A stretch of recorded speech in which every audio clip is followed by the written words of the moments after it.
موضوع الدرس في إثبات المعاد وغدر المكذبين سورة القلم تفسير ابن كثير.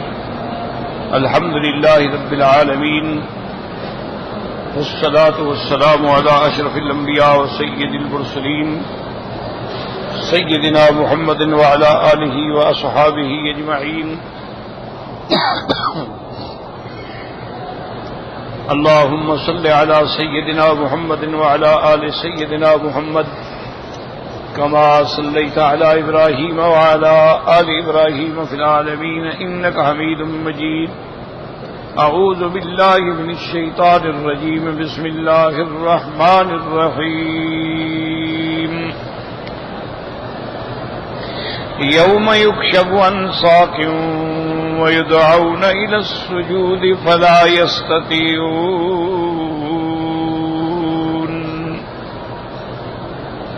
خاشعة أبصارهم ترهقهم ذلة وقد كانوا يدعون إلى السجود وهم صالمون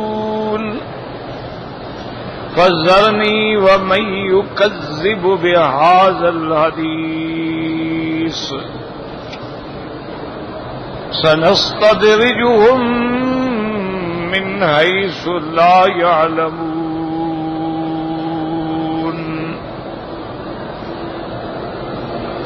وأملي لهم إن كيدي متين. أم تسألهم أجرا فهم من مغرم مثقلون أم عندهم الغيب فهم يكتبون.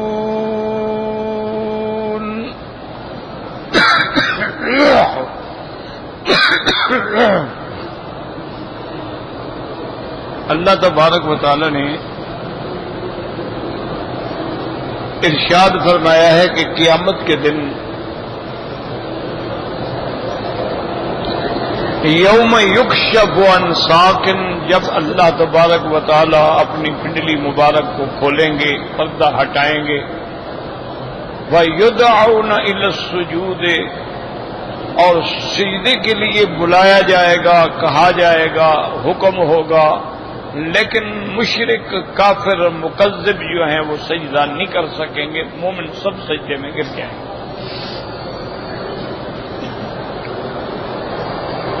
تو یاد رکھ لیں کہ توحید جو ہے اس کی جو اقسام علماء نے بیان فرمائی ہیں وہ 3 قسمیں ہیں.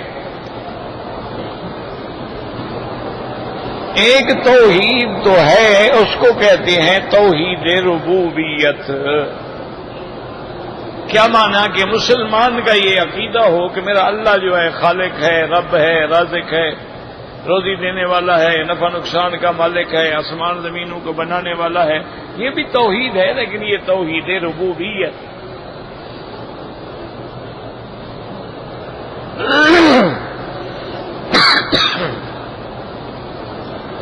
اور یہ توحید ربوبیت جو ہے یہ اکثر کافر جو ہیں ان کا بھی اعتقاد یہی تھا کہ اللہ ہے.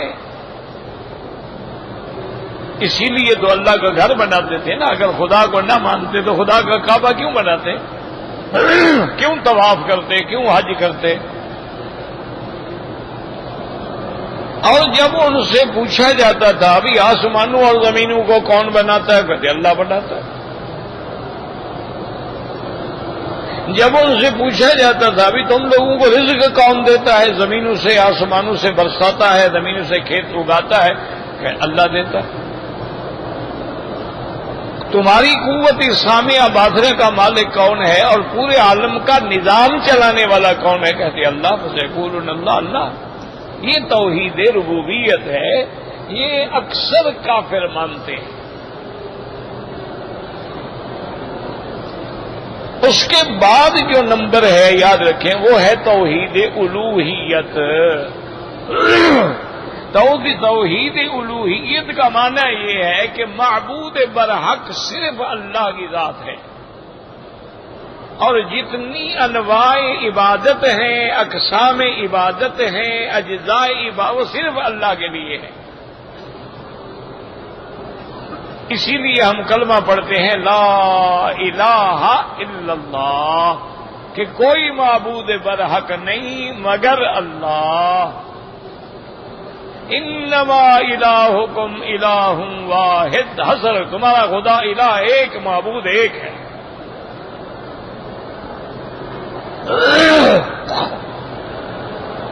اور یہی توحید الوہیت ہے جس کے لیے تمام انبیاء آئے، تمام اللہ کے رسول آئے، ورنہ خدا کو تو سب مانتے تھے۔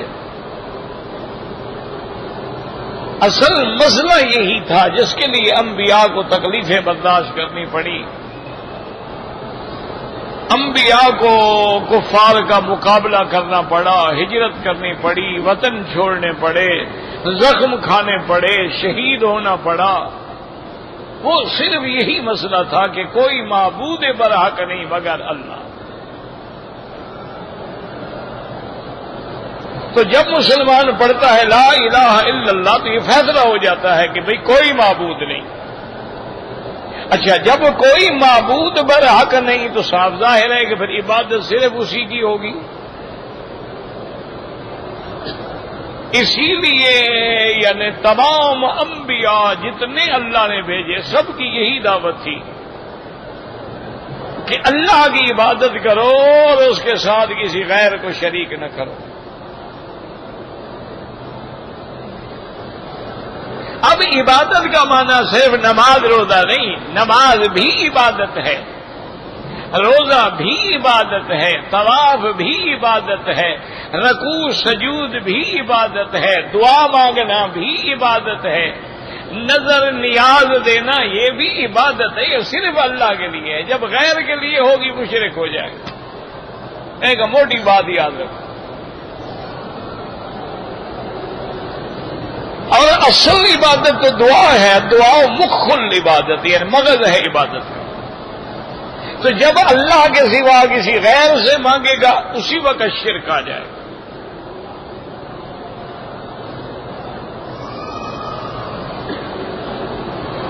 تو یہ ہے توحید الوہیت، یہ دماغ میں رکھ لیں، اور سب سے اہم اور مہم یہی چیز ہے۔ یہ سمجھ آ جائے تو بس بندہ ہر قسم کے شرک اور کفر سے بچ جاتا ہے۔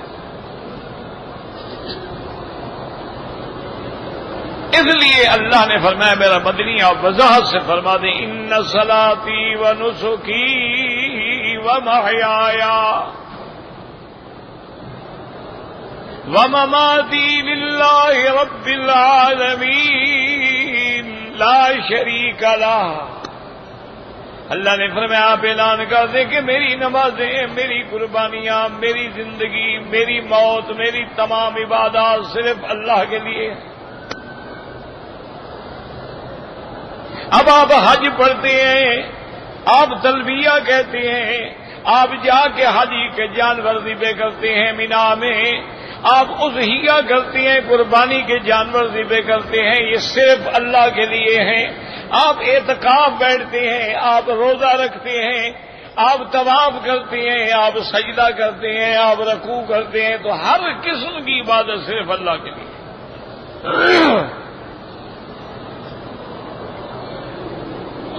یہ جو بعض آدمی ہمارے بھائی ہیں، اللہ ہدایت دے، بہرحال ہم تو دعا مانگتے ہیں، ہمارے پلے میں تو دعا کے سوا کچھ بھی نہیں ہے،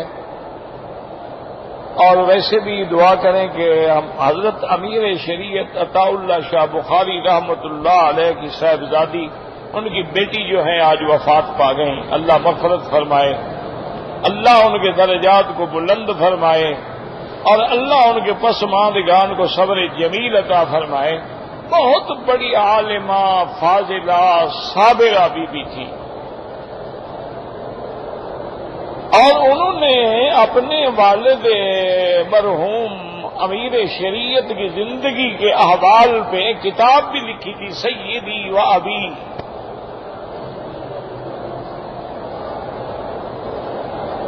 جس میں شاہ صاحب کے مشکل زندگی کے احوال کے، ان کی جیل میں کیسے گزری، گھر کے احوال کیا ہوتے تھے، فقر فاقہ، لیکن ان بیویوں کے صبر کا بھی کمال ہے کہ انہوں نے ہر مشقت جو ہے جھیلی اور شادی کو ہمیشہ مایوس نہیں کیا، بلکہ کہا کہ نہیں، حق پہ آپ ڈٹے رہے۔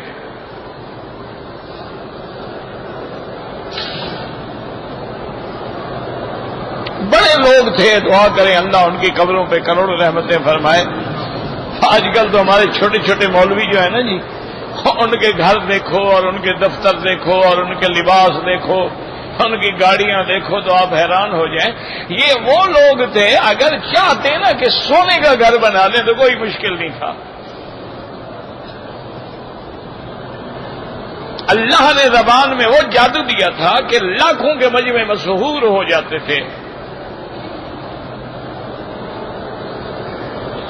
لیکن غنا تھا، فقر تھا، خودی تھی۔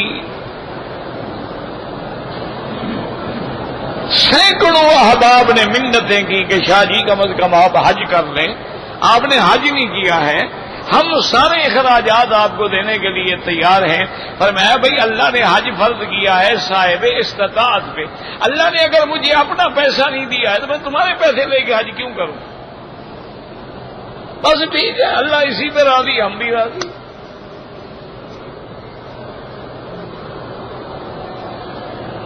یعنی غنا کا یہ عالم تھا۔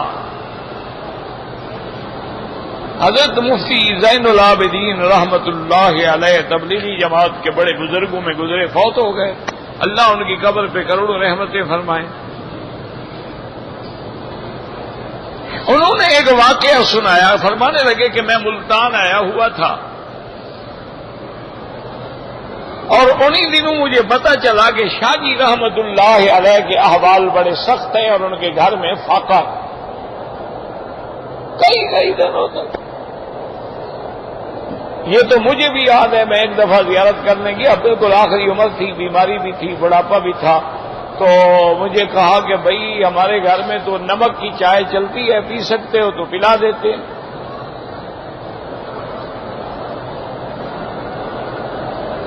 میں بچہ تھا، میں نے کہا جی میں جلدی جلدی چینی لے آتا ہوں، کہنے لگے شرم ہوتا تو پہلے لے کے آتے، اب کیوں جاتے ہو لینے کے لیے، بیٹھ جاؤ۔ تو مفتی صاحب نے فرمایا کہ جب مجھے پتا چلا تو میں نے سوچا کہ بھائی شاہ صاحب رحمت اللہ علیہ کے گھر پر یہ حال ہو، جس کے خطابت سے اور جس کی جولانی طبع سے شہنشاہوں کے تاج ہل جاتے ہوں۔ تو فرماتی ہیں میں یہی سوچ رہا تھا کہ میرے فیصل آباد کے ملنے والوں میں ایک مل آنر تھے، بڑے اچھے آدمی تھے، ان کی بڑی ملیں شلیں تھیں اور بڑے آدمی تھے، اتفاق سے وہ آ گئے۔ میرے دل میں فوراً خیال آیا، میں نے کہا ان کو لے کے حضرت شاہ جی رحمت اللہ علیہ سے ملاقات کرا دیتا ہوں، یہ اللہ والا پیسے والا آدمی ہے، اور شاہ جی تو پھر شاہ جی ہے نا، جب ان کی زیارت کرے گا صاف بات ہے کہ متاثر ہوگا اور حضرت کی خدمت کرائے گا، کچھ نہ کچھ ہدیہ پیش کرے گا۔ فرماتی ہیں کہ ہم گئے تو حضرت اپنی بیٹھک میں بیٹھے تھے، کچھ خیر المدارس کے، قاسم العلوم کے کچھ طلباء آئے ہوئے تھے، ان کے ساتھ شاہ جی بڑی خوش یعنی گپوں میں مشغول تھے۔ میں نے سلام کیا، مجھے سلام کا جواب دیا، اور میں نے کہا کہ حضرت ہمارے دوست ہیں، فیصل آباد سے آئے ہیں، یہ مل والے ہیں، آپ کی زیارت کے لیے حاضر ہوئے ہیں۔ فرمایا اچھا بھائی کیا حال ہے، خیریت ہے؟ بس اس کے بعد ہم بیٹھ گئے۔ اب کہتے وہ جناب طلباء کے ساتھ بیٹھے باتیں کریں، 5 منٹ 10 منٹ 15 منٹ آدھا گھنٹہ گزر گیا، شاہ جی نے یوں کر کے دیکھا بھی نہیں۔ تو مفتی صاحب فرماتے ہیں میں نے کہا یہ کیا بیچارہ متاثر ہوگا، اس کے دل میں کیا عقیدت پیدا ہوگی، وہ تو بات ہی نہیں کرتے، دیکھتے ہی نہیں ہیں ادھر۔ تو میں نے دوبارہ یاد دلایا، میں نے کہا حضرت یہ ہمارے دوست ہیں، ملالے ہیں بیچارے، اتنی دور سے آئے ہیں۔ فرمانے لگے مفتی صاحب جب کوئی دل والا ملے تو فقیروں کے پاس لایا کرو، ان مل والوں کو دفع کرو، میرا مل والوں سے کیا کام ہے؟ کوئی دل والا جب تمہیں ملے تو پھر لے آنا میرے پاس۔ یہ لوگ تھے اللہ ان کی قبروں پہ کروڑوں رحمتیں فرمائے۔ آج تو جناب اللہ معاف فرمائے مولویوں کے ریٹ لگتے ہیں، آج ان کے کھانے کے مینو آتے ہیں کہ جناب میرے کھانے میں یہ ہوگا، میں ہوائی جہاز پہ آؤں گا اور آگے گاڑی کھڑی ہو، اور اگر بڑا شہر ہو تو پھر کم از کم 4 اسٹار ہوٹل ہو۔ انا للہ و انا۔ حضرت تھانوی رحمت اللہ علیہ ہمارے بہاولپور میں اس دور کی بات ہے جب نواب آف بہاولپور ہوتے تھے سر صادق محمد خان عباسی، کسی ضمن میں تشریف لے آئے۔ نواب صاحب بڑا آدمی تھا، نواب تھا آخر، تو جب حضرت تھانوی جانے لگے تو اس نے حضرت کی خدمت میں خاصی رقم جو تھی وہ بطور ہدیہ پیش کی اور وضاحت بھی کی کہ حضرت یہ خالص میری زمین کی آمدنی ہے، نوابی کی آمدنی نہیں ہے، خالص حلال ہے، اور نہ صدقہ ہے نہ خیرات ہے نہ زکات ہے، یہ ہدیہ ہے۔ حضرت تھانوی مسکرائے اور فرمایا نواب صاحب اللہ آپ کو جزائے خیر دے، لیکن فقیر یہ ہدیہ نہیں لے سکتا۔ انہوں نے کہا حضرت یہ تو ہدیہ ہے۔ آپ نے فرمایا، حضور نے فرمایا، سرکار دو عالم نے فرمایا، مدینے والی سرکار کا فرمان ہے، اذا اتاک شیء من غیر طمع ولا اشراف نفس، اگر تمہیں کوئی ہدیہ دے تمہارے دل میں طمع بھی نہ ہو اور اشراف نفس بھی نہ ہو۔ اشراف نفس کا کیا معنی ہوتا ہے؟ بھی میں اس کے گھر میں جا رہا ہوں، یار بڑا ذمہ دار ہے، کچھ نہ کچھ تو مجھے دے گا نا، کوئی نظر نیاز تو رکھے گا نا، تو یہ اشراف ہوتا ہے، کبھی نفس ادھر متوجہ ہوتا ہے۔ تو فرمایا، حضور نے فرمایا طمع بھی نہ ہو، اشراف نفس بھی نہ ہو، تو پھر ہدیہ ہوتا ہے۔ تو فرمایا نواب صاحب میں جب تھانہ بھون سے چلا تھا تو میرے دل میں خیال تھا ان نوابوں کو عادت ہوتی ہے یہ ہدیہ دیتے ہیں، تو لہذا اشراف نفس آ گیا، ہدیہ لینا حرام ہے، میں نہیں لے سکتا۔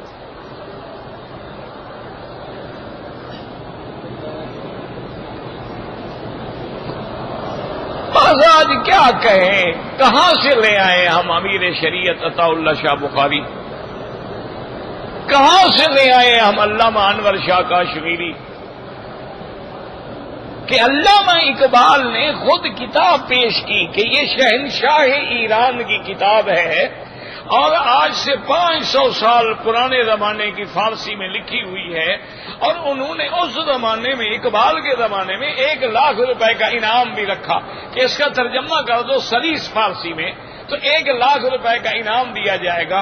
تو علامہ اقبال نے کہا شاہ جی آپ میرے گھر میں آئے ہیں، میں قلندر آدمی ہوں، میرے پاس تو کچھ نہیں، یہ ایک کتاب ہے اور اس پہ اتنا بڑا انعام ہے اور آپ کے لیے اس کا ترجمہ کرنا بھی کوئی مشکل نہیں ہے، تو اگر آپ قبول فرما لیں تو میری بھی لاج رہ جائے گی۔ فرمانے لگے علامہ اقبال یہ کتاب میں نے استنبول کے کتب خانے میں آج سے اتنا عرصہ پہلے دیکھی تھی، اس کتاب کا پہلا باب یہ ہے، دوسرا یہ ہے، تیسرا یہ ہے، چوتھا یہ ہے۔ اقبال کہتا ہے میں پاگل ہو گیا کہ ایک آدمی نے 20 سال پہلے کتاب دیکھی تھی، ساری کتاب ہی دماغ میں کھڑی ہے، پر میں اس کا ترجمہ تو میں تیرے گھر سے اسٹیشن تک جاتے ہوئے بھی کر سکتا ہوں، لیکن جب سے میں نے محمد مدنی شہنشاہ کی حدیث پڑھانی شروع کی ہے ان کتابوں پہ میں لعنت بھی نہیں بھیجتا۔ تم مجھے 1,00,000 روپے میں خریدنا چاہتے ہو؟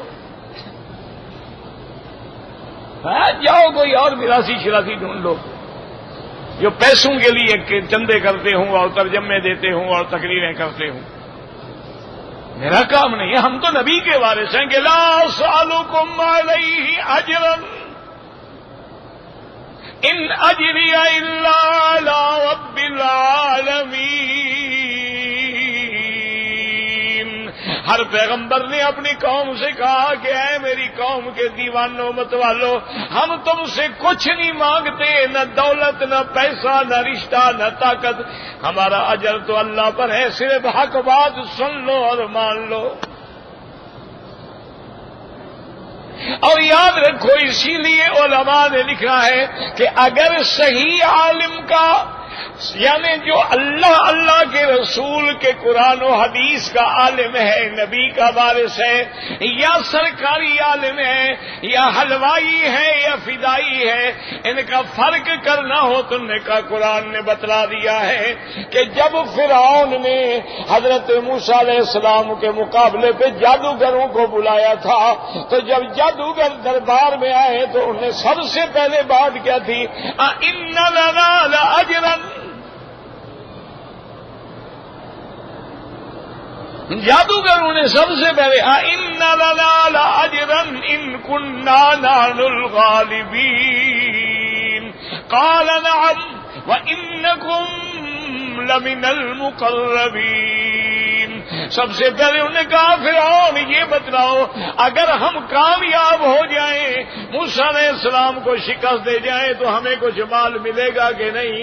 وہ سب سے پہلے مال مانگتا ہے، وہ حلوائی ہے، اور جو فدائی ہے وہ کہتا ہے لا سالکم علیہ اجرا، مجھے کچھ نہیں چاہیے، ان اجری الا علی رب العالمین۔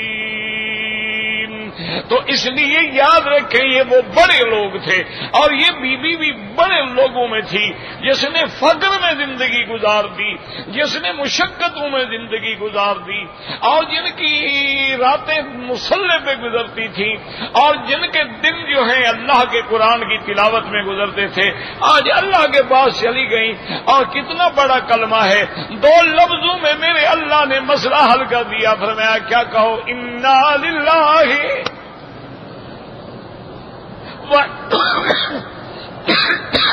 وَإِنَّا إِلَيْهِ راجعون۔ کیا معنی؟ یاد رکھو، آسان زبان، انا للہ، سب کچھ اللہ کے لیے۔ جب اللہ کے لیے پھر رونے کا کیا معنی؟ اللہ کا مال ہے، اللہ نے لے لیا، روتے کس بات پہ ہو؟ کوئی تمہاری چیز لے گیا ہے؟ اچھا آگے تسلی کیا ہے؟ فرمایا وَإِنَّا إِلَيْهِ راجعون۔ غم کیوں کرتے ہو؟ ہم بھی تو آ رہے ہیں تمہارے پیچھے، فکر نہ کرو، ملاقات ہو جائے گی، ہم بھی تو صرف تمہارے پیچھے آ رہے۔ اسی لیے قرآن میں ہے نا، اللہ تبارک و تعالیٰ نے سیدہ ام موسیٰ سے کیا وعدہ کیا تھا؟ اللہ نے فرمایا ام موسیٰ چپ کر کے تم اپنے بیٹے کو سمندر کے حوالے کر دو، انا رادوہ الیک وجاعلوہ من المرسلین۔ اللہ نے فرمایا میری موسیٰ علیہ السلام کی اماں غم نہ کر، یہ میرا کلیم ہے، میرا نبی ہے، اس کی حفاظت کی میں ذمہ داری لیتا ہوں۔ میں تیرے ساتھ 2 وعدے کرتا ہوں، ایک تو موسیٰ تمہیں لوٹاؤں گا، ایک وعدہ یہ، اور دوسرا کیا ہوا؟ جاعلوہ من المرسلین، اور دوسرا وعدہ یہ بھی ہے کہ میں اس کو اپنا رسول بناؤں گا۔ اللہ اکبر، اللہ اکبر، اللہ اکبر۔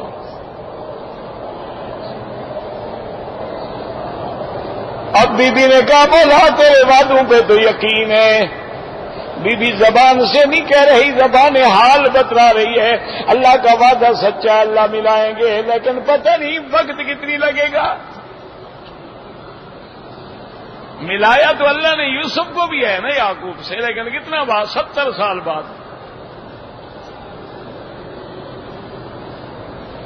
لیکن علماء نے لکھا میرے مالک کی شان ہے کہ وہی اشارہ کر دیا، ام موسیٰ غم نہ کر، حرمنا علیہ المراضع کلھا، ہم نے موسیٰ علیہ السلام پہ ہر عورت کا دودھ حرام کر دیا ہے، تیرے دودھ کے بغیر دودھ بھی نہیں پینے دوں گا، بس اتنی جدائی ہوگی جتنا بچہ دودھ کے بغیر زندہ رہ سکتا ہے، زیادہ غم کرنے کی ضرورت ہی نہیں۔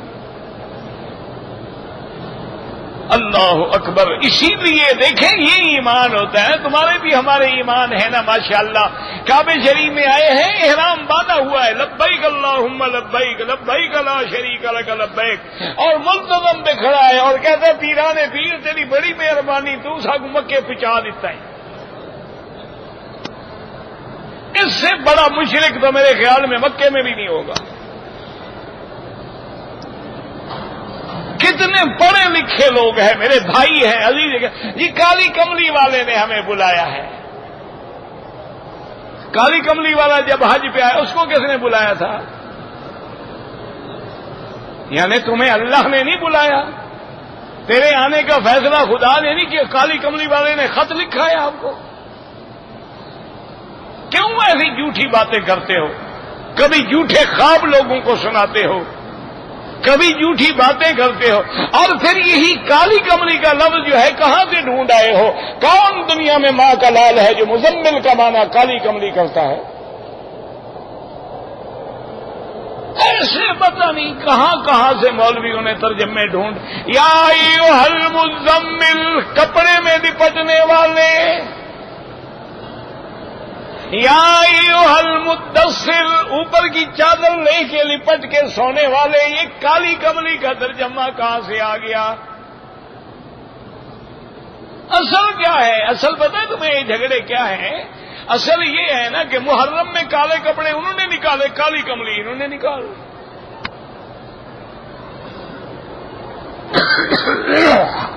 تعزیہ انہوں نے نکالا، انہوں نے ماشاءاللہ میلاد النبی کے نام سے حضور کے روضے کا ماڈل بنا کے جلوس نکال دیا. یہ مقابلہ ہے،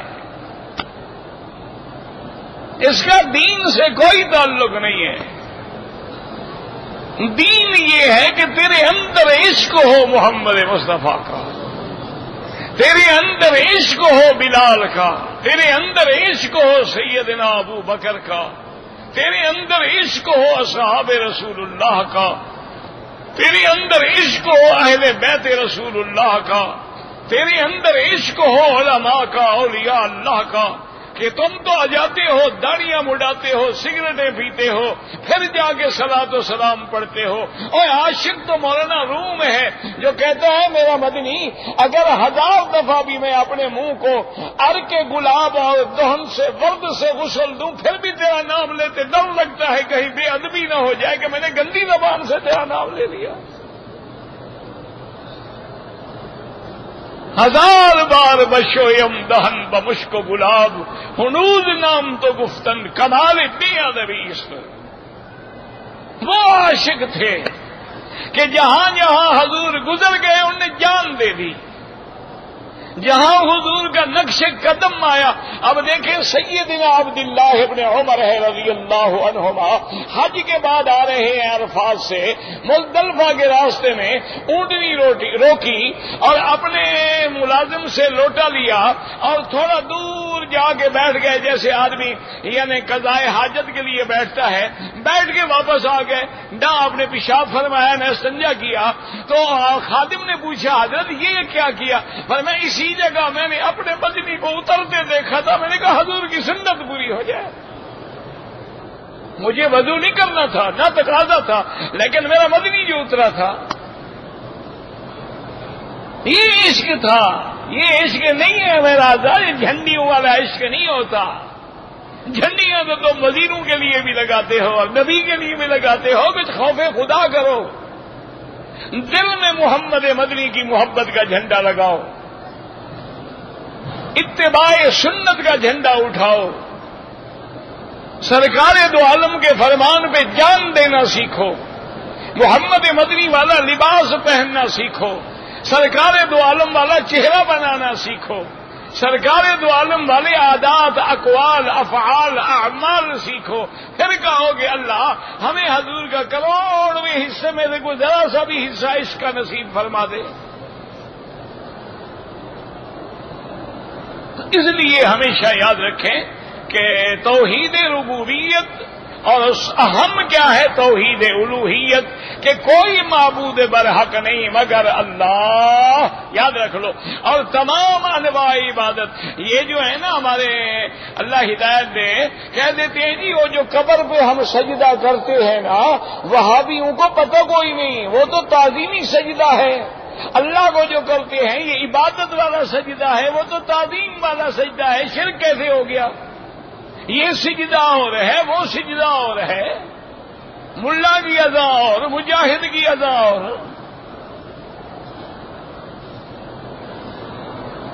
یہ کتنا بڑا دھوکہ ہے ایمان سے کہو. اچھا دل میں اگر عظمت نہ ہو تو کبھی سجدہ ہو سکتا ہے؟ نہیں سمجھ یہی بات. دیکھو یہ عینک ہے، اس کی کوئی عظمت ہے دل میں تمہارے؟ اس کو سجدہ کرو گے؟ چلو یہ ڈبہ ہے، اس کو کرو گے سجدہ؟ سجدہ ہوگا ہی تب پہلے دل میں عظمت آئے گی. اللہ کی عظمت داخل ہوگی تو سجدہ ہوگا نا.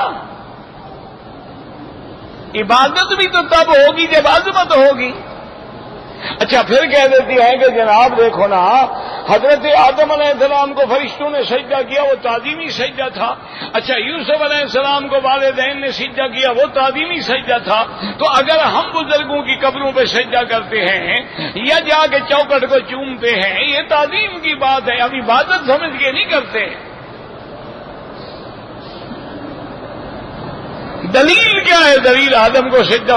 اچھا ٹھنڈے دل سے آدم علیہ السلام کو جو سجدہ ہوا ہے وہ فرشتوں نے اپنے عقل سے کیا یا اللہ نے حکم دیا؟ ہاں جی نہ، ٹھنڈے دل سے سوچ لو، جھگڑے کی بات نہیں. وَإِذْ قُلْنَا لِلْمَلَائِكَةِ اسْجُدُوا لِآدَمَ، کس نے حکم دیا؟ اچھا اگر حضرت یعقوب علیہ السلام نے یوسف علیہ السلام کو سجدہ کیا، حکم کس کا تھا؟ بیٹے نے خواب دیکھا تھا کہ انی رأیت 11 کوكبا والشمس والقمر رأیتهم لی ساجدین. اور پیغمبر کا خواب وحی ہوتا ہے.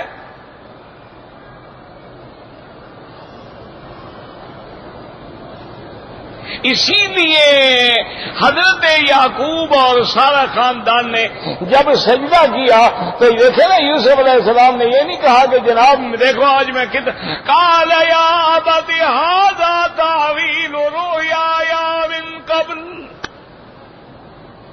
قد جعلها ربی حقا. انہوں نے کہا ابا جان یہ وہ میرا خواب ہے جو میں نے دیکھا تھا، آج اللہ نے اس کی تعبیر پوری کر دی. وہ تو اللہ کا حکم تھا. اگر تمہیں بھی اللہ نے حکم کیا ہے کہ جب کعبہ شریف میں آؤ تو عبادت والا سجدہ کیا کرو، اور جب تم بزرگوں کی مزار پہ جاؤ تو عظمت والا سجدہ کیا کرو، اگر ایسی بھی تمہارے پاس بھی کوئی آیت ہے تو ہمیں بھی بتلا دو. کیوں پوری امت کے عقیدے خراب کر رہے ہو؟ قبر آئے گی، حشر آئے گا، قیامت آئے گی، کیا خدا کو جواب دو گے؟ اچھا اگر آدم کی شریعت میں ایک حکم ہے، یوسف علیہ السلام کی شریعت میں حکم ہے، تو کیا وہ حکم تم حضور کی شریعت میں بھی چالو کرو گے؟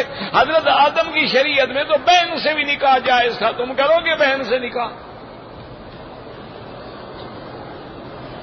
وہ شریعت الگ ہے، یہ شریعت الگ ہے. وَلَا تَسْجُدُوا لِلشَّمْسِ وَلَا لِلْقَمَرِ. اللہ نے میرے مدری کی امت کو حکم دے دیا، خبردار کسی سورج چاند کو سجدہ نہ کرنا. وَاسْجُدُوا لِلَّهِ الَّذِي خَلَقَهُنَّ، اس کو سجدہ کرنا جو ان کے پیدا کرنے والا ہے. یاد رکھو ہم اس کعبے کی دیواروں کو سجدہ نہیں کرتے.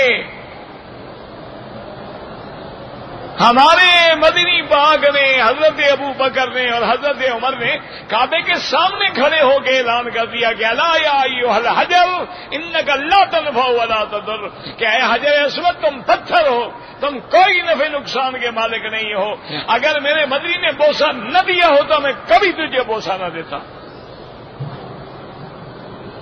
ہم تو اپنے خدا کو سجدہ کرتے، خدا نہ خاصا آج کعبہ نہ ہو تو ہم سجدہ چھوڑ دیں گے؟ یا ہم جب دوسرے ملک میں ہوتے ہیں تو کعبہ کوئی ہمارے سامنے ہوتا ہے، فَوَلِّ وَجْهَكَ شَطْرَ الْمَسْجِدِ الْحَرَامِ، اللہ کا حکم ہے، بس بات ختم ہو گئی. تو اس لیے ہمیشہ اور تیسری توحید کیا ہے؟ وہ ہے توحید الاسماء والصفات، کہ جو اللہ کے نام ہیں، جو اللہ کے صفات ہیں، اس میں کوئی الہاد نہ کرو، اس میں کوئی زیادتی نہ کرو، اور جیسی صفتیں ہیں بس ہمارا اس پہ ایمان ہے. واللہ عالم.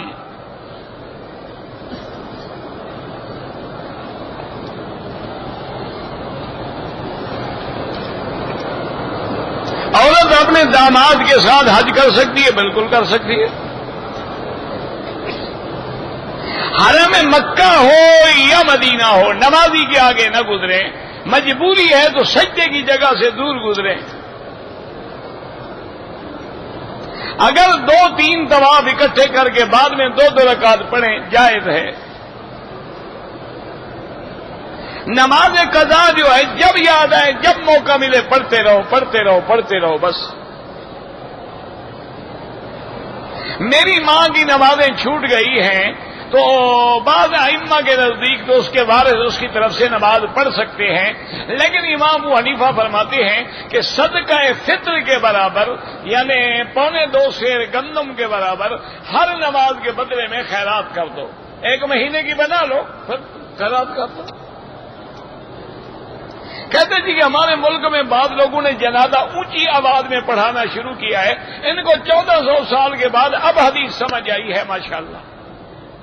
ان کو بزرگوں کو بھی سمجھ نہیں آئی، ان کے استادوں کو بھی سمجھ نہیں آئی، ان کو سمجھ آ گئی۔ اللہ ہدایت دے، کیا کریں، لڑائی ہے کوئی جھگڑا ہے، پڑھتے رہیں۔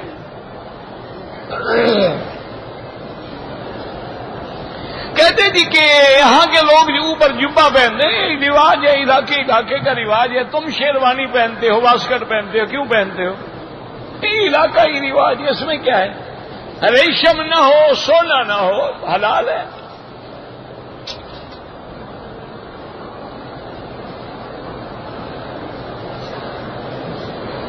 اگر بوتل کو منہ لگا کے بندہ پانی پی لے، جس بلا کو منہ لگا لو جی پانی پینا ہے نا، اب گلاس جو نہ ہو کیا کرے گا، چوری کر کے لے آئے، بوتل ہے بوتل سے پی لے، کیا ہوگی؟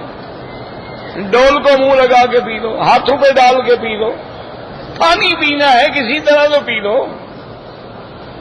دم کے بدلے میں 10 روزے۔ اگر وطر میں دعائے قنوت بھول جائے تو امام ابو حنیفہ رحمۃ اللہ علیہ کے نزدیک سجدہ صاف کرے، واجب ہے، اگر نہیں کیا دوبارہ پڑھے۔ باقی ائمہ کے نزدیک دعائے قنوت سنت ہے، نہیں پڑھا تو نہیں پڑھا۔ اگر ہم اپنے گھر میں ہیں یا مسجد میں اکیلے نماز پڑھ رہے ہیں تو زور سے پڑھ سکتے ہیں، کوئی بات نہیں۔ حجر اسود کا بوسہ سنت ہے۔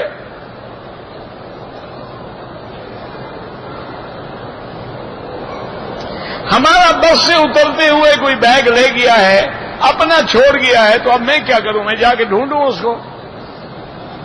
نہیں، کیا خیال ہے آپ کا؟ کیا ہے؟ انا للہ و انا الیہ راجعون۔ عمرے کے بعد سر منڈانا بالکل واجب ہے، نہیں کرو گے دم پڑ جائے گی، اور احرام سے بھی نہیں۔ یہ تو قرآن کا مسئلہ ہے، محلقین رؤوسکم ومقصرین۔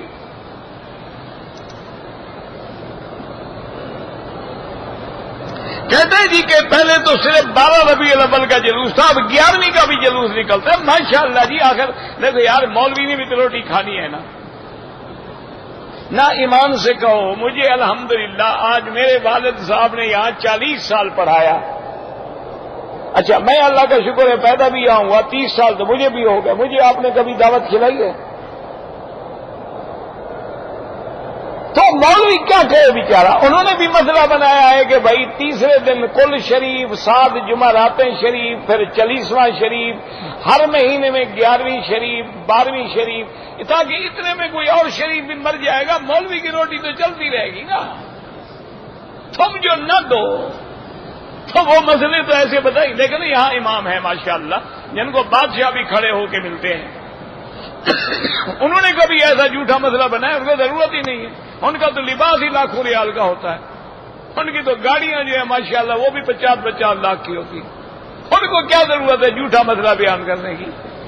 تو ہمارا مولوی تو محتاج ہے نا بیچارہ، مؤذن وہی ہے، مولوی وہی ہے، مسجد کی صفائی وہی کرے، اذان وہی دے، سپیکر وہی کھڑا کرے، اور پھر چودھری سردار گودا اگر دیر ہو جائے کھڑا رہے جب تک وہ نہ آئے، نماز جاتی ہے جانے دے۔ تو پھر اس نے کہا فکر نہ کرو، میں بھی تمہارے لیے ایسے مسئلے بناؤں گا کہ میرا کھانا چلتا رہے گا، تمہاری بدعت کی وجہ سے جہنم بنتی رہے گی۔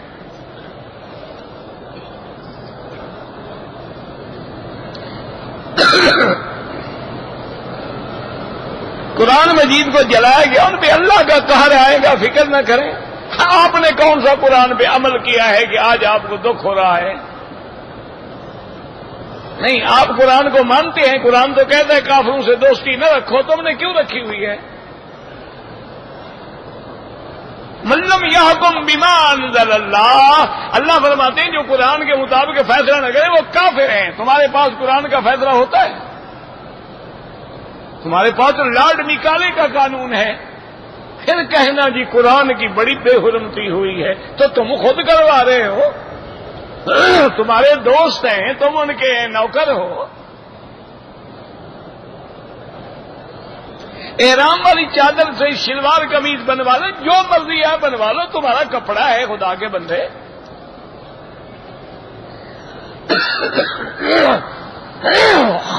طواف کے بعد اگر مکروہ اوقات ہیں، افضل یہ ہے کہ نماز نہ پڑھے، مغرب کے بعد پڑھ لیں، لیکن امام احمد ابن حنبل رحمۃ اللہ علیہ کے نزدیک حرم میں ہر وقت جائز ہے۔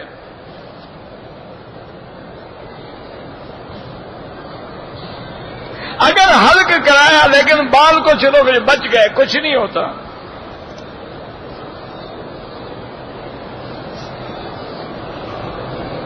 بالغ اور نابالغ کا جب جنازہ آتا ہے، اللہ کے بندے وہی دعا سب کے لیے ہے، صغیرنا کبیرنا ذکرنا انثانا، سب کو ہو گئی۔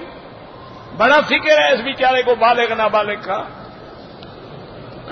داڑھی کا فکر نہیں ہے، ماشاء اللہ عقیدے کا کوئی فکر نہیں ہے، حلال حرام کا کوئی فکر، جنازے کا بڑا فکر۔ بھائی کوئی صحیح کچھ بھی نہ کرے، اللہم اکبر اللہ اکبر کہ جنازہ ہو جائے، کچھ نہ کرے، اللہ اکبر اللہ، 4 تکبیریں کہہ دی، جنازہ تب بھی ہو جائے۔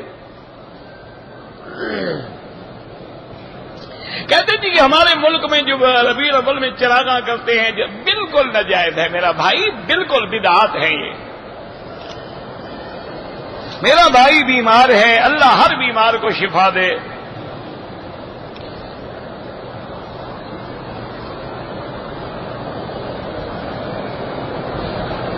اگر عورت کو حالت احرام میں حیض تھا، پھر خامد بھی چھیڑ خانی کرتا رہا، لیکن مانا یہ اگر اس کا انزال ہو گیا، دم بڑھ گئی، جب پاک ہو عمرہ بھی کرو اور دم بھی ادا کرو۔ امام مہدی جو ہیں وہ حیات ہیں، حیات نہیں آئیں گے، پیدا ہوں گے، عیسیٰ علیہ السلام حیات ہیں۔ زوال جب سر پہ سورج ہوتا ہے قرآن پڑھ سکتے ہیں، کوئی منع نہیں۔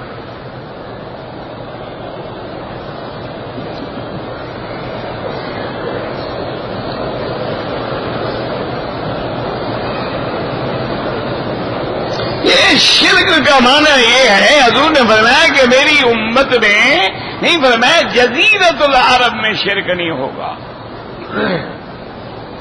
شرک تو قیامت تک ہوتا رہے گا، جب توحید رہے گی شرک بھی رہے گا، حق رہے گا باطل بھی رہے گا، رات رہے دن ہوگا تو رات بھی ہوگی۔ اگر ایصال ثواب کریں وہ جائز ہے، رفع یدین کریں کوئی حرج نہیں، نہ کریں کوئی حرج نہیں، حدیث میں نہ کرنا بھی موجود ہے۔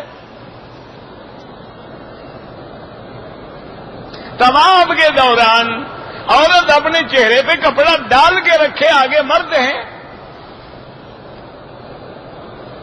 لوگ صف اول میں نماز پڑھنے کے لیے 1 گھنٹہ پہلے جا کے بیٹھتے ہیں، طواف رک جاتا ہے، تو صف اول کی بھی تو فضیلت ہے، طواف تم باہر باہر کر لو۔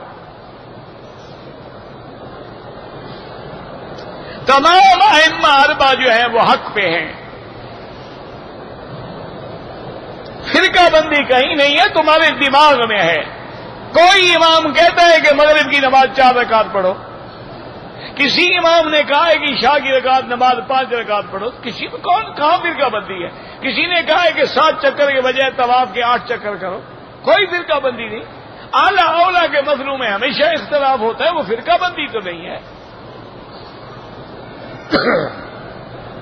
دعا میں وسیلہ نہیں، سیدھی اللہ سے دعا مانگے، ربنا آتنا فی الدنیا حسنۃ۔ نماز میں خیالات آتے ہیں، خود نہ لاؤ، جو آتے ہیں وہ معاف ہیں۔ خانہ کعبے کے خلاف کو ہاتھ لگا لیا کوئی بات نہیں، لیکن چومنا صرف حجر اسود کا ہے۔ اگر امام کے پیچھے حنفی ہیں تو فاتحہ نہ پڑھے، شافعی ہے تو پڑھا کرے۔ ہمارے شہر میں اذان سے پہلے صلاۃ و سلام پڑھتے ہیں وہ خالص بدعت ہے، اور اہل بدعت کے پیچھے نماز نہیں ہوتی۔ حضور نے فرمایا من وکر صاحب بدعت فقد اعان علی ہدم الدین، جو کسی بدعتی کی عزت کرے اس نے اللہ کے دین کو گرا دیا ہے۔ سر پہ بال لگوانا جائز ہے، بالکل جائز ہے، لیکن وہ بال مصنوعی ہوں، کسی بندے کے نہ ہوں، کیا پتا کافر کے ہیں، مسلمان کے ہیں، پلید ہیں، حلال ہیں۔ اگر پلاسٹک کے ہیں یا تمہارے اپنے بال لے کے لگا لیے ہیں کوئی بات نہیں۔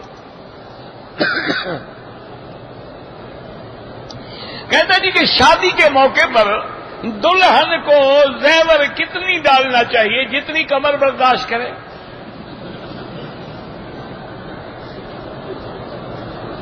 اللہ کے بندے اس میں کوئی پابندی نہیں ہے۔ آتے ہی تم احداہن قنطارا، قرآن کہتا ہے قنطار ڈھیر سارا سونا، تو جتنا دے سکتے ہو دے دو، 5-10 کلو تو دو، ہاں کو پتہ بھی لگے شادی کا۔ ساری زندگی پھر بھیک مانگتے رہو، قرضہ تو اتارنا ہے نا۔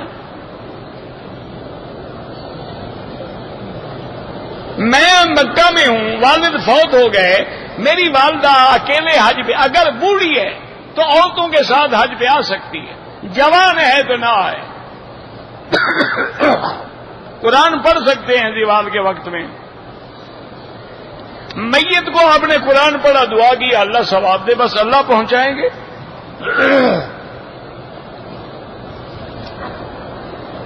عورت کے احرام کے بارے میں کپڑا لٹکا کے رکھے عورت۔ بی بی عائشہ فرماتی اذا حاذین الرجال سدلنا علی وجوہنا، جب لوگ سامنے آتے تھے ہم کپڑا لٹکا لیتے تھے، جب لوگ دور چلے جاتے ہم ہٹا دیتے۔ اگر ایک عورت مستحاضہ ہے یعنی خون بند ہی نہیں ہوتا، وہ نماز پڑھے، طواف کرے، عمرہ کرے، سب جائز ہے۔ اگر آدمی ایک دن میں 2 دفعہ عمرہ کرے، دونوں دفعہ اس طرح پھروائے۔ اگر جنازے کی تکبیرات رہ جائیں تو جب امام سلام پھیر دے، آپ کی 2 تکبیریں رہ گئی ہیں تو آپ جلدی جلدی اللہ اکبر السلام علیکم السلام، تکبیریں پوری کر لیں۔ ایک فرقہ ایسا ہے جو صحابہ کو گالیاں دیتا ہے، وہ کافر ہے۔ اللہ کہتے ہیں رضی اللہ عنہ، وہ ناراض ہے تو قرآن کا مخالف ہے کہ نہیں ہے؟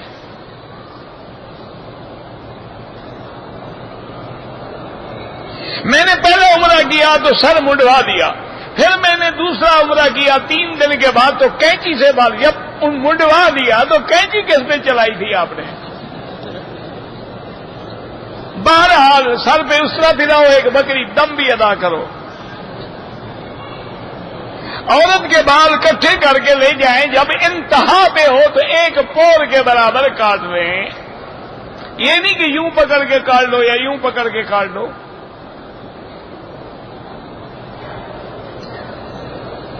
4 بار میں نے عمرہ کیا، صرف ٹک لگوائے، دم ادا کریں۔ اگر حجر اسود پہ بوسہ نہ دے سکیں، اشارہ کریں، کافی ہے۔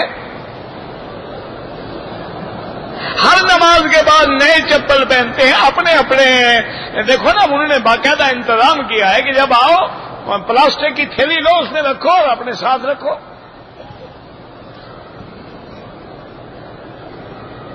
اگر سر مڈانے سے پہلے شلوار پہن لی لیکن جلدی سر مڈا دیا تو کوئی دم نہیں۔ بھائی مجھے جس آدمی نے ملنا ہے، جہاں میں بیٹھا ہوں نا، اس سے آگے چلو گے نا، جہاں سیڑھیاں اتریں گی، عشاء کی نماز کے بعد میں وہاں بیٹھا ہوں گا، بالکل مجھے ملے، 1,00,000 دفعہ ملے۔ حضور کے بعد بھی مشرک ہو سکتے ہیں، کیوں نہیں ہو سکتے؟ آج کل سارے اللہ معاف کرے اکثر تو مشرک ہیں۔ قرآن کو وضو کے بغیر ہاتھ نہ لگائیں۔ اب یہ تو پتہ نہیں اب کیا ہے بھئی، یہ تو پھر کبھی پڑھیں گے تو پتہ لگے گا۔ اللہم صلی علی سیدنا محمد وعلی آل سیدنا محمد وبارک وسلم، یا حی یا قیوم یا ذی الجلال والاکرام۔ اللہم فرج ہم المہمومین، نفس کرب المکروبین، واقض الدین عن المدینین، واشفنا واشف مرضانا ومرضى المسلمین. یا اللہ بیماروں کو شفا عطا فرما. یا اللہ بے حیاؤں کو حیا عطا فرما، بے دینوں کو دین عطا فرما، بے اولادوں کو اولاد عطا فرما، قرض داروں کے قرض عطا فرما، جن کا رزق تنگ ہے ان کے رزق میں برکتیں عطا فرما. عالم اسلام کی عزت کا فیصلہ فرما. یا اللہ کفار کی ذلت کا فیصلہ فرما. یا اللہ مسلمان جس ملک میں ہیں ان کی جان مال آبرو عزت کی حفاظت فرما. یا اللہ ہمیں مانگنا بھی نہیں آتا، بغیر مانگے عطا فرما. یا اللہ جو تیرے دین کا کام کر رہے ہیں، درس ہے، تدریس ہے، تحفیظ ہے، تبلیغ ہے، سب کی قدم قدم پہ نصرت فرما. یا اللہ عقیدہ حق بیان کرنے کی توفیق عطا فرما. اور یا اللہ جو تیرے دروازے پہ آئے ان سب کو اپنی توحید کا فدائی بنا اور محمد مدنی کی سنت کا شیدائی بنا دے. ربنا آتنا فی الدنیا حسنۃ وفی الآخرۃ حسنۃ وقنا عذاب النار. صلی اللہ تعالی علی خیر خلقہ سیدنا محمد وعلی آلہ وصحبہ اجمعین. اللهم صل علی سیدنا